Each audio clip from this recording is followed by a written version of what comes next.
You know what? No, I think we can transition straight to Philip. It seems like if I'm pausing, I'm gonna die. At seven Yeah. o'clock in the morning, you're allowed to die. Hey, we've been going all night. We got about an hour of sleep, just kind of intermittent there. And who do we have? Do we got Mike back? No, you've got Philip. You've I've got got Philip. Phil. Good Okay. morning, folks. Well, good morning to you, sir. And I think it's safe to say that you're the only MBE that we have on the show. So I think for people to understand where you're coming from, which is not, I would say, true InfoSec, um, uh, give us an introduction. Okay. Yeah, not true. Infosec is a good one. I'm sort of an interloper, I think. My background, I'm ex-military. I was in the British Army for 26 years. And that's where I was very fortunate to have collected enough serial packet tops to get them submitted and be given the badge, the award. No, I jest. Very fortunate to be awarded the MBE, which for those who aren't from the UK, it is a member of the Order of the British Empire. That is an award that is bestowed by Her Majesty the Queen for having done something that makes you stand out, and her just turn around and decide that you get an award. And for me, it was as part of a NATO planning team taking over from the United Nations going into Bosnia. Mhm. I was a military intelligence officer, and here's where the InfoSec link sort of comes in. And part of my responsibility in that was providing overall security and security policy for different places that I was in. And part of that security policy was the wider InfoSec and cybersecurity policy, and policing that as part of a wider threat piece that there was that's out there. So I do have a little bit of InfoSec credibility from a practitioner's perspective, but I was at a level where I was really just a policy setter and had lots of people to do all the detailed work for me, which Understood. was great. So, but I mean, having said that, you are a favorite of Kate and Davey Winder for commentary, and I think you've really shown that you're taking a view of the nation state activity out there and terrorism and counterterrorism, and commenting publicly about it. Yeah. With great comments comes great responsibility. Are you sort of seeing an evolution of the threat actor? I am, and how I've got into that since leaving the military, I've sort of fallen into journalism. So I write and report about it, and Yeah. the infosec threat. I look at all threats equally, and the wider cyber threat and infosec threat is out there, and it's something I monitor very very closely, so that I can comment on depending on what's out there. And it is morphing, it is changing. The and I think we're actually missing a lot of it. The lower level threats are the same. They're hacktivists, the script kids, the criminals that are out there. There's this new ways developing all the time of them trying to steal your money. The thing that concerns me, and you've mentioned it there most, is the development of the nation state and the levels that the nation state will go down to. Is something that I don't think many people realize. Everyone thinks that a nation state is going to focus on another nation state and its big targets, and it's for espionage, it's for spying, it's for everything else. A lot of people don't realize that nation states will actually target individuals. Nation states are developing capabilities that are out there that they're getting kids to use to spy on their behalf. And nation states are using proxies to use to carry out a lot of their activities, so that they've got an element of plausible deniability. And with the nation state actor, one of the big issues is in warfare terms, there are sort of four environments. There's land, air, maritime, and space. Right. Each of those four environments are controlled by either the Geneva Protocols or the Outer Space Treaty of 1969. Mm-hmm. The fifth environment is cyberspace. Right. There's no international regulation whatsoever. Yeah, and I mean, it's been controversial because the Talon manuals and its second printing, the International Committee of the Red Cross issued a paper on the use of cyber weapons. But you're absolutely correct in that there is, I think, a lot of governance and rhetoric. I was really concerned when, a member of Parliament in the UK suggested that a cyber attack could result in a kinetic response. But then I thought about that and I went, wait a second, if cyber could actually cause a mass casualty incident, then a kinetic response might be an appropriate response. What are your thoughts on that? Well, we talk about cyber and we talk about it as if it's something completely different. I'm holding up my index finger on my right hand at the minute. Okay. That's a digit. That is Right. the biggest digital problem that there is that's out there, because it has to click something, it has to push a button. Something that we talk about in cyber starts in the physical world and ends up with a reaction in the physical world. And that reaction could be a kinetic effect coming back against someone, or it could be a kinetic effect through a control system and a dam being interrupted and the floodgates being opened. That causes a bit of a physical effect. And therefore, in cases, it would be very appropriate that there is a physical response. And I think it's only a matter of time. And I'm racking my brains because I think I read an incident where there was a physical response in Syria to a cyber incident. Well, there was Hamas operatives that were allegedly preparing a cyber attack. Yep. Got killed by the Israelis. That's right. They blew up the building, right? That's the one I was thinking of. It's too early in the morning. But also the so-called ISIS had an organization called the United Cyber Caliphate.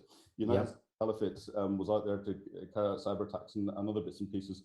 The head of the United Cyber Caliphate, just after he was asking an individual who I happen to know to try and help develop some training material for what they were doing. A couple of days after he had put that request in, his cybersecurity wasn't good enough, and a £500 bomb ended up in this cyber cafe that he was sitting in at that time. The United Cyber Caliphate disappeared. So at the moment, we're seeing physical effects on activity that's going on in cyberspace. And from an espionage perspective, we've always had that. From a policing perspective, we've always had that. The script kiddie sitting in his room hacking into the bank it will tend to result in a physical effect of the police kicking his door down and coming in and taking it away for a little bit of questioning. Yeah. So the two worlds are completely linked, and it's wrong of people to try and, I think, from a wider security perspective, to try and separate cyberspace out as something completely different. We have to think of everything holistically, and the more times we think of it holistically, then you can look at dealing with the potential threats that are out there, dealing with potential threat actors, and understanding how it's going to impact on you and your organization. Those are all really great points, and I think you're absolutely right that it's interlinked, and it is something that is not easily deconstructed. I want to talk a little bit, though, about your transition from military service to civilian. And so there are a lot of folks contemplating making the move, coming out of the military and moving into civilian practice. What advice would you give them? What did you discover on that journey that they might benefit from? Well, I went through the journey in a slightly painful way, because I came out of the military not realizing that I was suffering quite badly from PTSD, and it took me a number of years before I got to position and got properly diagnosed and treated. The transition, it's not as difficult as people think. It's trying to understand that all you're doing is going into an environment where there's two things. People are talking a different language. Mm-hmm. And generally in civilian life, people don't care. That sounds a little cruel. The military is all about teamwork. If you don't work as a team, and you don't work as a team all of the time, and all of the training, all of the environment, everything else is built around your mates looking after you, people doing things automatically to help you because that should be what's going on. That's the environment. It doesn't always happen like that. But what I find going into civilian business and all the rest of it is that certainly in business terms, most people are out for number one, and that's quite hard to get used to. And the motivation is not there from a team perspective. You get some exceptional companies, you get some exceptional groups of people who buck the trend. But I got out and went into the steel industry as a sales and marketing director, and to learn about business stuff, nothing to do with the military, and certainly find that at every turn I was having to watch my back. I almost had more body armor on as I was going around in business than I did going around in war zones, and that shocked me slightly. However, what I've also found is that there are some exceptional people out there, and when I left the steel industry and set up my own security consultancy and marketing business before I fell into journalism, I came across some absolutely exceptionally dedicated individuals who helped me learn my new trade, who helped me develop, who help push me forward. So it's the biggest bit of advice is, if I've just contradicted myself in everything I've said in the last couple of minutes, is it's a different environment. Go in with your eyes open. It's exciting. There's lots of opportunities. It's not the same as the military, and you have to realize that within it, you have to look after yourself. There's no one else looking out for you as you go through things, and just be who you are. Don't try and pretend to be something that you're not. I see a lot of military people that come out and they try to be something different because they've done lots of courses, they've done lots of qualifications, they try to say they're exceptional at this and exceptional at that, and they've got hundreds of certificates and letters after their names and everything else, but they've got no practical experience, so they don't know what they're doing, and that stands out very quickly indeed. So the other biggest tip is be humble, and learn from people, and don't be afraid to learn from those that in the military you would say are at a lower level than you. I've learned more from a large number of my junior non-commissioned officers and my senior non-commissioned officers than I have done from anyone that was more at my level or more senior than me when I was in the military. So I didn't find it a difficult transition, but that's because I was having other difficulties that focused my mind. So let's turn our intelligence lens to the tragedy that just occurred on London Bridge. Yeah. And what I found interesting is this was the first time that a tragedy had occurred that the rhetoric of we need encryption backdoors wasn't rolled out. Yeah. As you'll recall, after Manchester and after the previous London Bridge, there was some member of parliament that continued to press for encryption backdoors. Yep. Do you think the encryption backdoor in the UK issue is a dead issue now, or do you feel it's just a quiet issue because of the current election climate? I don't think it's quiet because of the current election climate, but I don't think it's a dead issue at all. I think it is something that is going to come up more and more and more and more, because the government agencies are having real difficulties, and they see this naively as a solution, and for some reason or other think that just because the government agencies that if they push it and get away with it. Of course, encryption backdoors exist in Russia, they exist in China, they exist in all of the oppressed states that are out there. So governments can sit and look at things, but that doesn't make it appropriate for us to do that. The London Bridge attack, the individual, and it's early days and it's still subject to police investigation. It looks as if the individual was a lone wolf, was self-motivated. And interestingly, at the time, the couple of weeks beforehand, we had the so-called ISIS and Al-Qaeda encrypted communications on Telegram taken down by Europol, yeah, I watched that with great interest. Well, the most interesting thing about that is that ISIS and Al Qaeda executed a perfect business continuity plan, and they have reopened their communication sites on a number of other different end-to-end encrypted platforms, which are even harder for the intelligence services to penetrate. So I think as that comes more and more, and if more attacks happen, and unfortunately I think that's an inevitability, not something that isn't going to happen. As more attacks happen, then I think the cry to try and force some form of backdoor is going to grow more and more. But I don't think any Western government's going to be powerful enough to achieve that. Right. But there's the two elements of thought in there. Are they putting it out as a cry to try and keep it in the public domain to cover the fact because they actually have a genuine need to get in, or are they doing it to try and cover the fact that they've already got backdoors into a lot of these systems?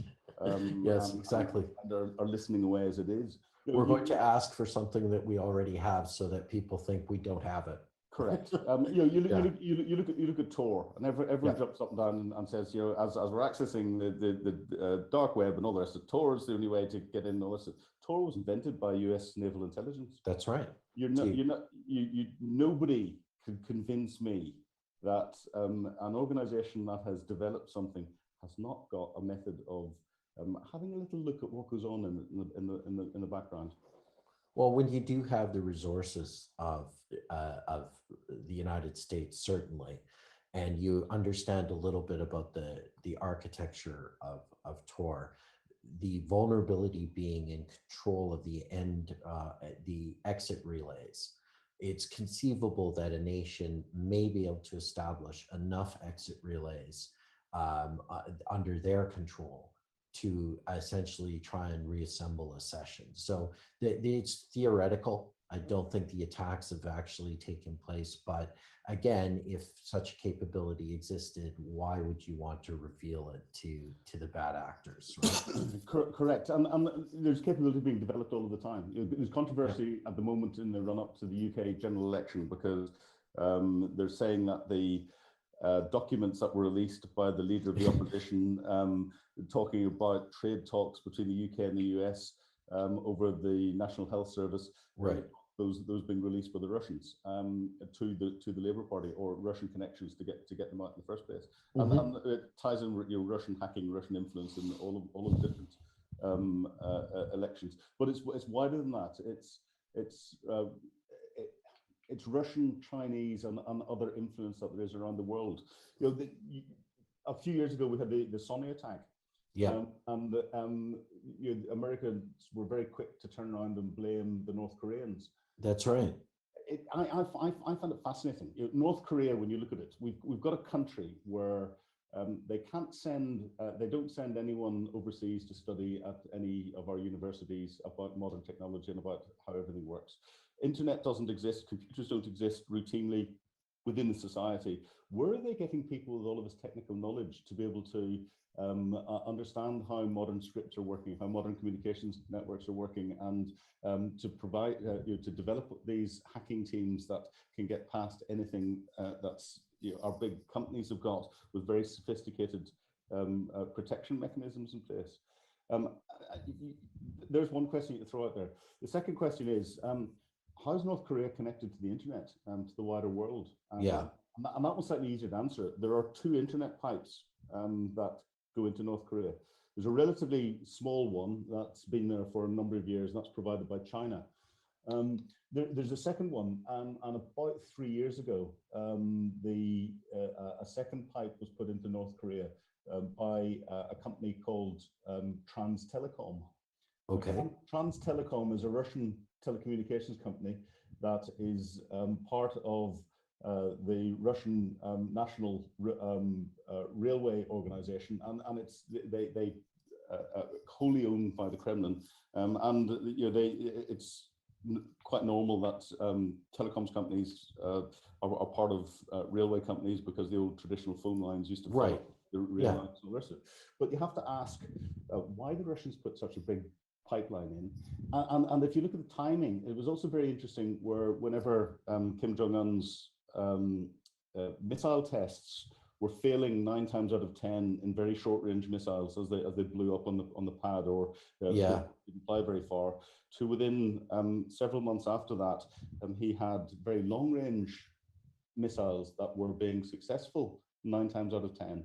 Right. And you then have to look at what's the wider geopolitics that's going on here. And so both Russia and China control the internet pipe and control all the internet traffic going in and out of North Korea. Okay. And North Korea gets blamed for lots of these attacks that are out there. We've got this naughty schoolboy, unfortunately, with nuclear weapons, and Kim Jong-un, but he's a very good, plausibly deniable outlet for other nation-state activity. So if the Russians and the Chinese wanted to do something, but blame the boy in the naughty step, they can always get the blame put on North Korea quite easily. Absolutely. And we have to recognize that's a strong possibility. And it's a very strong possibility. I mean, recently we saw APT-28 Turla subject or hijack infrastructure attributed to Iranian cyber operatives. So, not without precedent. Philip, I just want to say it was my pleasure having you on BeerCom 1. Any sort of last thoughts that you want to leave our audience with? I think this is absolutely fantastic, and hats off to you guys. Tinfoil hats off to you guys for having put this together. And the charities that you are supporting are phenomenal. I just actively encourage everyone to get on there and start to contribute as much as they possibly can. And good luck. Thank you so much for that. And yes, we're doing quite well. We just had a donation from Wendy Edwards a little while ago, and we're at 4,280 quid raised. So we're quickly approaching our 5,000 quid goal. Our 5,000 would be the halfway point. We have a goal of 10,000. So thank you so much for your time. My pleasure. Truly appreciate talking to you. Fascinating as usual. And look forward to many more of your comments in Forbes and following your work as a journalist. Thank you. Cheers. Have a good day, folks. All right.